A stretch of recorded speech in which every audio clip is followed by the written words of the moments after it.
नमस्कार, मैं मेघा सिंह स्वागत करती हूँ आपका न्यूज़ 18 के डिजिटल प्लेटफॉर्म पर। मुझे न्याय चाहिए, आखिर ऐसा कैसे हुआ? उनके आखिरी पलों में क्या हुआ था? उन्हें पानी से क्यों नहीं निकाला गया? यह सवाल है सिंगर ज़ुबीन गर्ग की पत्नी गरिमा सैकिया के, जो अपने पति की मौत के मामले में सही जांच की मांग कर रही है। सिंगर के निधन के बाद 11 दिन की रस्में पूरी हो चुकी है, मगर सवालों के जवाब अभी तक नहीं मिले हैं। आज सोमवार को गरिमा ने मीडिया से रूबरू होते हुए उन्होंने कई सवाल किए और उसके जवाब अब मांगे हैं। न्यूज़ एजेंसी पीटीआई के मुताबिक ज़ुबीन गर्ग की पत्नी गरिमा सैकिया गर्ग ने सोमवार को कहा कि हमारा परिवार जानना चाहता है कि उनके अंतिम क्षणों में ऐसा क्या हुआ था जिससे उनकी मौत हो गई।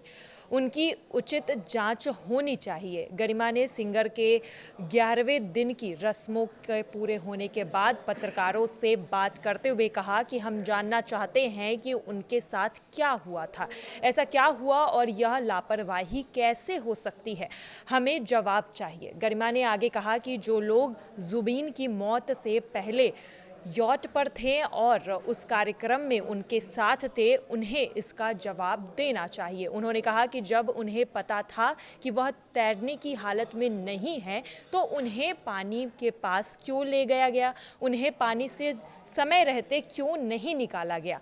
वो ऐसा कर सकते थे क्योंकि उनका ध्यान भटकाना बहुत ही आसान था। गरिमा ने आगे बताया कि उनके मैनेजर सिद्धार्थ शर्मा जानते थे कि ज़ुबीन को पानी या आग के पास नहीं जाना चाहिए, क्योंकि इससे उन्हें मिर्गी का दौरा पड़ सकता है। वहीं सिंगर की पत्नी ने आगे कहा कि मुझे न्याय चाहिए, मुझे एक उचित जांच और हमारे सभी सवालों के जवाब चाहती हूं।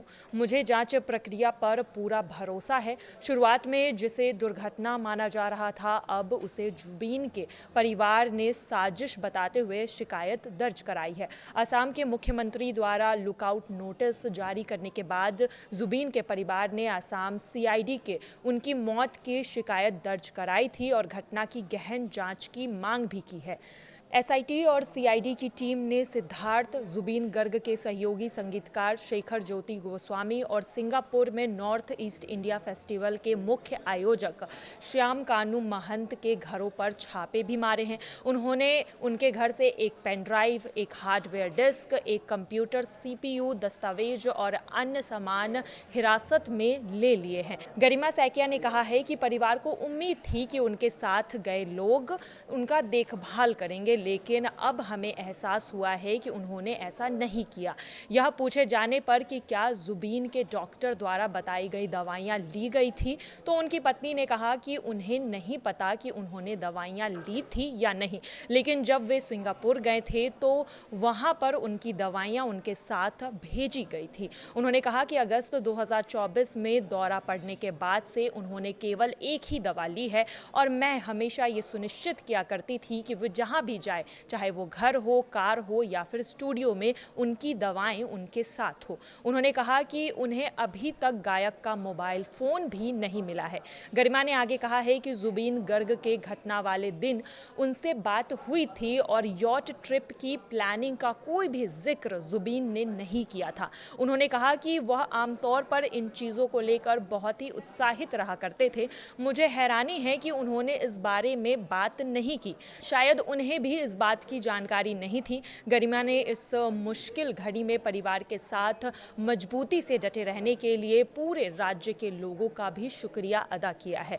इसके अलावा असम सरकार ने ज़ुबीन गर्ग की मौत के मामले में गृह मंत्रालय से सिंगापुर के साथ पारस्परिक कानूनी सहायता संधि लागू करने का आग्रह किया है। न्यूज़ एजेंसी पीटीआई के मुताबिक असम के मुख्यमंत्री हेमंत विश्व शर्मा ने सोमवार को कहा है कि असम सरकार ने दक्षिण पूर्व एशियाई देशों में सिंगर ज़ुबीन गर्ग की मौत के संबंध में जो है सिंगापुर के साथ पारस्परिक कानूनी सहायता संधि को लागू करने के लिए गृह मंत्रालय को औपचारिक अनुरोध प्रस्तुत किया है। सीएम शर्मा ने आगे एक्स पर पोस्ट शेयर कर लिखा है कि एक बार संधि लागू होने पर इससे सिंगापुर के अधिकारियों से पूर्ण सहयोग सुनिश्चित होगा, जिससे हमें मामले में एक पूरी तरह से जो क्या हुआ है उससे सहयोग मिलेगा और पूरी तरह से जांच करने के लिए भी आसानी होगी, सहायता मिलेगी। और देखना यही है कि गर्मा ने जो आरोप उनके सहयोगियों पर लगाए हैं, क्या अब